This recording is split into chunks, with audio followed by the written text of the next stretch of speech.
Panglima TNI Laksamana Yudo Margono mengirim tim dari Pusat Polisi Militer untuk menyelidiki dugaan keterlibatan prajurit TNI dalam konflik sengketa lahan di Pulau Rempang, Batam, Kepulauan Riau. Yudo menegaskan TNI hanya bertugas membackup polisi dalam proses pengamanan di Pulau Rempang.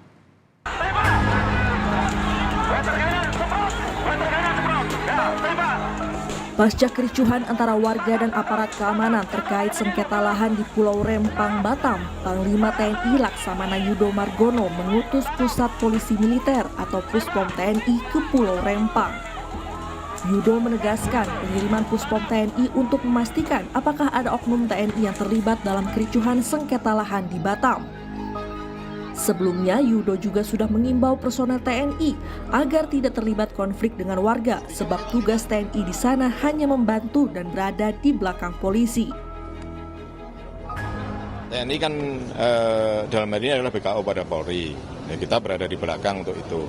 Dan kalau kemarin mungkin ada keterlibatan TNI, hari ini kita turunkan dan Puspom TNI ke Batam ya untuk memeriksa ada nggak keterlibatan TNI di situ, ya, baik terhadap rakyat maupun ya, mungkin yang terlibat di dalam mafia tanah dan sebagainya.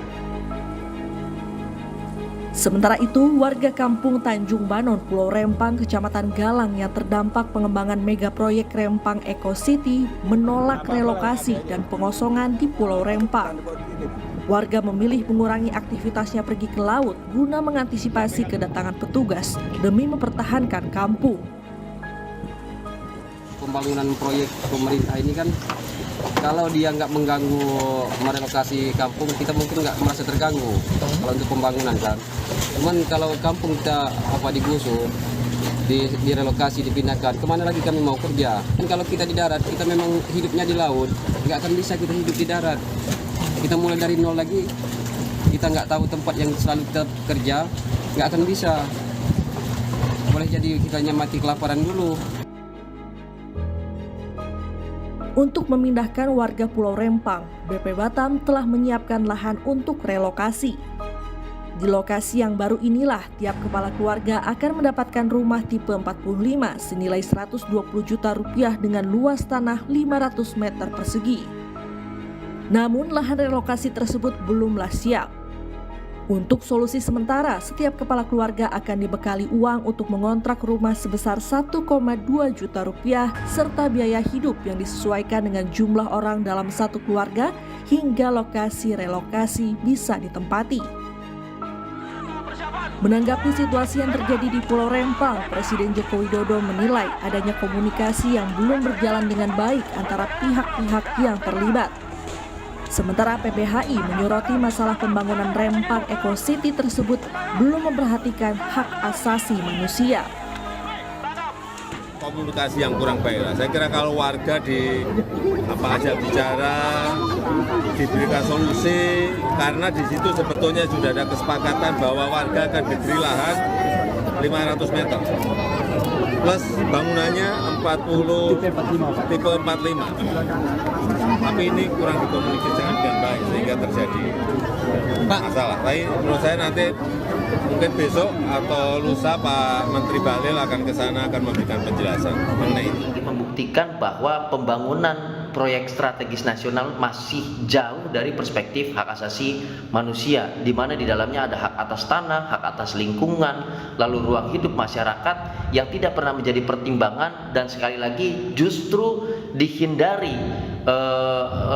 oleh negara, tidak dipertanggungjawabkan pemenuhannya oleh negara dengan menggunakan kekuatan-kekuatan atau alat negara yang represif dan tidak tepat, tidak sesuai dengan tupoksi, yaitu alat pertahanan dan keamanan menggunakan kekuatan TNI Polri.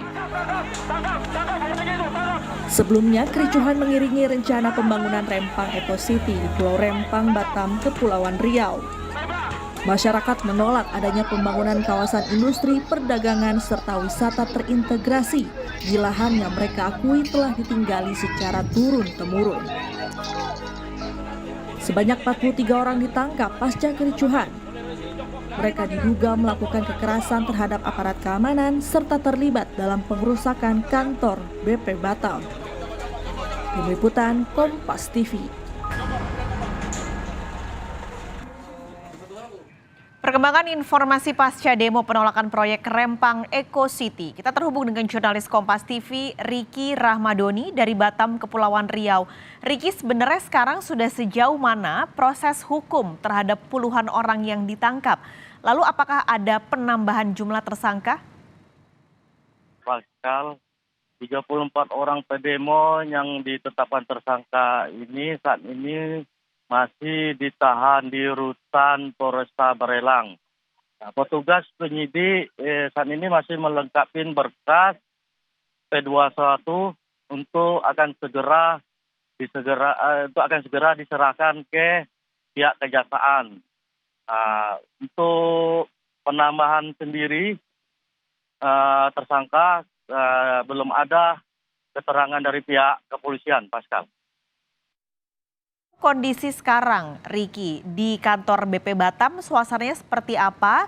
Lalu bagaimana kondisi warga, lalu juga aparat keamanan yang ketika sempat ribut-ribut itu terluka? Ya Pascal, kondisi terkini di kantor BP Batam pasca kericuhan saat ini sudah kondisi aktivitas perkantoran sudah kembali normal dan telah dibuka untuk umumnya. Nah, fasilitas yang sempat rusak kemarin akibat kericuhan ini sudah mulai dilakukan perbaikan seperti pagar, jendela, dan lainnya. Nah, sementara untuk korban waktu terjadi kericuhan itu baik kepolisian maupun para warga sendiri saat ini sudah membaik. Nah, cepat dilakukan perawatan, pihak petugas sudah boleh dipulangkan kemarin, Pascal. Oke, ini kan karena sudah normal, tadi juga sudah mulai ada renovasi dan perbaikan yang rusak kemarin. Kalau pelayanannya sudah normalkah? Lalu apakah pengamanannya masih diperketat, Riki? Untuk pelayanan perkantoran di BP Batam ini, Pascal, sudah normal kembali ya, pada seperti biasanya, Pascal. Warga-warga sudah berdatangan untuk melakukan surat dokumen-dokumen pengurusan. Nah, untuk penjagaan sendiri, penjagaan masih dilakukan oleh petugas Dipam sendiri. Untuk pasukan gabungan tidak ada lagi. Tadi petugas Dipam sendiri melakukan penyisir di area sekeliling kantor BP Batam, Pascal. Oke, Riki, ini kan salah satu yang menjadi masalah dari konflik itu adalah soal tempat tinggal mereka. Lalu pemerintah akhirnya menjanjikan nantinya akan ada relokasi dan juga ganti rugi. Tapi warga beberapa juga masih menolak. Apa yang membuat warga masih menolak? Ya Pascal, dari keterangan warga yang kami jumpain di Pulau Rempang itu sendiri ya, ada beberapa warga sempat kita minta keterangan. Dari warga itu mereka tidak mau dipindahkan atau direlokasi ini karena tanah dan kampung di Pulau Rempang itu merupakan leluhur dan turun-menurun bagi mereka, Pascal. Jadi mereka akan terus berupaya untuk mempertahankan itu. Dan juga ada faktor lainnya seperti perekonomian bagi mereka. Mereka kan sudah terbiasa melaut dan berkebun. Jadi mereka kalau sempat dipindahkan, mereka nggak tahu arah kemana ini. Apalagi yang sudah tinggal yang sudah lama itu. Dan juga ada faktor lainnya juga, Pascal. Oke, jadi memang yang dikonserkan oleh warga adalah karena mereka sudah tinggal begitu lama di sana dengan kebiasaan yang memang sudah turun-temurun sehingga ketika dipindah mereka khawatir tidak bisa beradaptasi dengan tempat barunya. Terima kasih Riki Rahmadoni melaporkan langsung dari Batam, Kepulauan Riau.